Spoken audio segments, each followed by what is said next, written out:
আমরা তিন ভাই তিন ভাগে কোরবানি দেই। এক ভাইয়ের অবস্থা ভালো, তাই সে বেশিরভাগ টাকা দেয়, আর আমরা অল্প কিছু পরিমাণ শরিক হই। তাহলে কি আমাদের কোরবানি আদায় হবে কিনা? এটা একটা গুরুত্বপূর্ণ প্রশ্ন। কোরবানি দেওয়ার ক্ষেত্রে বিশেষ করে যখন ভাই ব্রাদাররা মিলে কোরবানি দেন, তখন এরকম পরিস্থিতি তৈরি হয়। একটা গরুর দাম ধরেন 70,000 টাকা। তো এক ভাই, তার উপার্জন অনেক কম, সেজন্য সে 5,000 টাকা দিচ্ছে, আর বাকি টাকা যেটা আছে সেটা হয়তো বাকি ভাইরা দিচ্ছে। কোরবানি হবে কিনা? উত্তর হলো কারোর কোরবানি হবে না। কোরবানিতে যে কোনো একটা পূর্ণ অংশ নিতে হবে। 7 ভাগের একটা পরিপূর্ণ অংশ, 7 ভাগের 1 ভাগ, 7 ভাগের 2 ভাগ, 3 ভাগ, 4 ভাগ, সর্বনিম্ন 1 ভাগ নিতে হবে। ভগ্নাংশ নেওয়া যাবে না, অর্থাৎ 1 ভাগেরও অর্ধেক নেওয়া যাবে না। 2 ভাগ মিলে 1 ভাগ নিয়েছে, হবে না, তখন সেটা গোস্ত খাওয়া হবে। পশু জবাই হয়ে গেছে সেই পদ্ধতিতে, গোস্ত খাওয়া হবে, কিন্তু কোরবানি হবে না। কোরবানি বিশুদ্ধ হইতে হলে প্রত্যেককে পূর্ণাঙ্গ একটা ভাগ নিতে হবে। হ্যাঁ, এখন এমন হতে পারে যে এক ভাইকে আল্লাহ আর্থিক সচ্ছলতা দিয়েছেন, বাকিদেরকে দেন নাই, তো কি হবে? তখন সচ্ছল যিনি, তিনি তার পক্ষ থেকে কোরবানি দিয়ে বাকি সবাইকে, সবার পক্ষ থেকে দিবেন, যে ঠিক আছে তোমার পক্ষ থেকে একটা শেয়ার, তুমি টাকা দিলা না, আমি তোমারটা দিয়ে দিলাম, এটা হতে পারে। অথবা আরেকটা হতে পারে যে ঠিক আছে, তুমি অল্প টাকা কামাই করছো, মাত্র 5,000 টাকা আছে, তুমি টাকা না দিলে তোমার কাছে ভালো লাগতেছে না, তুমি টাকা দিলে তোমার কাছে খুশি হবে, তো সেক্ষেত্রে 5,000 টাকা তুমি আমাকে দিয়ে দাও। এটা কোরবানির শেয়ার না, আমি কোরবানিতে এটা লাগাবো, সেটা ভিন্ন বিষয়, বাট তুমি শেয়ার হিসেবে দিলে না, এটা হতে পারে। প্রবাসীরা অনেকে একটা কাজ করে, বিশেষ করে মিডল ইস্টে যারা থাকে, অনেক প্রবাসীরা কোরবানিদের দিন নিজেরা একটা ছাগল জবাই করে। তো রুমে 5 জন থাকে, এখন 5 জন মিলে একটা ছাগল জবাই করলে ওই ছাগলের টাকা তারা ভাগ করে। এই যে এক ছাগলে কয়জন শরীক হইতে পারবে, কয়জন কোরবানি দিতে পারবে? একজন। ভগ্নাংশ দেওয়া যাবে না। তাহলে একজন কোরবানি দিলে রুমের যে কোনো একজন কোরবানি দিবে, তো বাকি 4 জন তারা কি বসে বসে খাবে? গোস্ত তো সবাই খাবে। তো এই জন্য তারা 5 জন মিলে ভাগ করে টাকা দেয়। এখানে কারোরই আসলে কোরবানি হবে না, জবাই করা হবে, পশুর গোস্ত খাওয়া হালাল হবে, কিন্তু কোরবানি হবে না। যদি কোরবানি হতে হয় তাহলে এমন করা যেতে পারে, 5 জন মিলে টাকা দিল একজনকে, দিয়া বললো ভাই আপনি মুরব্বী মানুষ, বড় মানুষ, বা আপনি যে কোনো কারণে আমাদের থেকে ভিন্নতর, তো এই টাকাটা আমরা সবাই তুলে আপনাকে দিলাম, কোরবানিটা আপনার তরফ থেকে আপনি দেন, সবটা একজন হইলো, গোস্তটা সবাই খাইল। বা এই বছর আপনার তরফ থেকে হইলো, পরের বছর আমরা আবার সবাই টাকা বসে দিলাম, ভাই আরেকজন হলো, টাকা আপনাকে দিয়ে দিলাম আপনার তরফ থেকেও, কোরবানিটা একজনের হবে।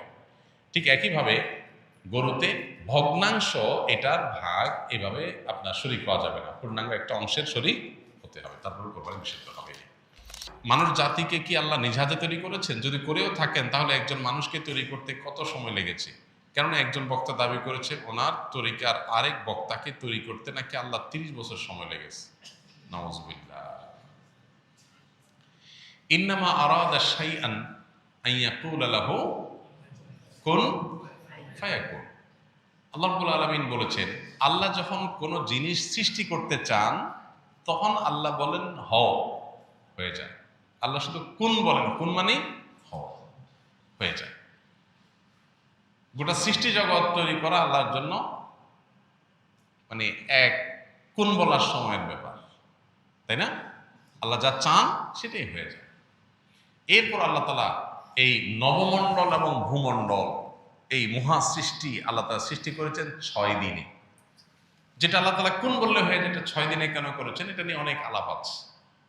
আল্লাহ তাআলা আগে একটা সৃষ্টি করেছেন, পরে একটা সৃষ্টি করেছেন। এখানে মানুষকে কাজের ধারাবাহিকতা, প্রত্যেকটা কাজ করার ক্ষেত্রে একটা সিস্টেমিক্যাল ওয়ে অবলম্বন করা, একটা ধারাবাহিকতা মেনটেন করা, কোনটা আগে কোনটা পরে, সে শৃঙ্খলা রক্ষা করে কাজ করা, এটার শিক্ষা দেওয়ার জন্য আল্লাহ তাআলা এই সময় নিয়েছেন। কিন্তু আল্লাহ তাআলা সময়ের প্রয়োজন নাই। যেখানে কোরআনে আল্লাহ তাআলা বলেছেন যে এই মহাসৃষ্টি নবমণ্ডল ভূমণ্ডল সৃষ্টি করেছেন আল্লাহ তাআলা 6 দিনে, সেখানে এক বক্তা সৃষ্টি করছে আল্লাহ 30 বছর লাগছে। আল্লাহর শানে এ ধরনের কথা বলা ঈমান যাওয়ার মতো বেয়াদবি, ভয়ঙ্কর কথা। যে আল্লাহর 30 বছর লাগছে, মানে উনি এত বড় হয়ে গেছে, ওনারা বানাইতে আল্লাহর 30 বছর লাগছে, নাউজুবিল্লাহ। আপনি কোনো আলেমের মর্যাদা বর্ণনা করবেন, তার যোগ্যতা থাকলে সেটা বলবেন, 100 বার বলেন, কিন্তু বলতে গিয়ে যদি আল্লাহর শানে বেয়াদবি করে ফেলেন, আল্লাহর জন্য তারা বানানো কঠিন হয়ে গেছে, সে এত বড়, তাহলে মানে আল্লাহর জন্য কঠিন করে ফেলছে বিষয়। মানে কোনো কোনো ক্ষেত্রে এই ক্ষেত্রে আল্লাহ মানে আল্লাহর সাথে তাকে আপনি, আল্লাহর শক্তির সাথে তার সৃষ্টিকে আপনি কম্পেয়ার করলেন, মানে তার মাহাত্ম্য তুলতে গিয়ে আল্লাহর সাথে বেয়াদবি করলেন, কুফরি কুফরি কথা, এ ধরনের কথা। আল্লাহ তাআলা আমাদেরকে হেদায়েত দান করুন। নবীকে সৃষ্টি করতে আল্লাহ তাআলা তো এরকম আলাদা করে এত বছর লাগছে, কোনো হাদিসে আমরা যাই না সাল্লাল্লাহু আলাইহি সাল্লাম, সেখানে কোনো বক্তাকে সৃষ্টি করতে লাগবে কেন? আর আলাদা আলাদা করে আল্লাহ তো একজন একজন করে সৃষ্টি করেন নাই। আল্লাহ সৃষ্টি করেছেন আদম এবং হাওয়া, তাদের থেকে বাকি সব মানুষ সৃষ্টি করেছেন। আর সকল সৃষ্টি যত মানুষ কিয়ামত পর্যন্ত আসবে তাদের সবাইকে আল্লাহ তাআলা একসাথে আদম আলাইহিস সালামের পিঠে আল্লাহ তাআলা দিয়েছেন, হাদিসে রয়েছে। এগুলো সবগুলো আল্লাহর জন্য একটা কুন বলার ব্যাপার। অতএব এই কথাগুলো ভ্রান্ত কথা। সবাই যখন জান্নাত তালাশ করবে ঠিক সেই সময় কেবল এক শ্রেণীর সুন্নি মানুষের নিকট জান্নাত নিজে এসে ধরা দিবে। ইসলামের আলোকে বিস্তারিত জানতে চাই, কোত্থেকে এসব পান আপনার আল্লাহ জানে। জান্নাত নিজে এসে ধরা দিবে, জান্নাতের ঠেকা পড়ছে। জান্নাতটা তো মায়ের হাতের মোয়া, হ্যাঁ, মামুর ভাইয়ের আবদার, যেটা নিজে এসে ধরা দিবে।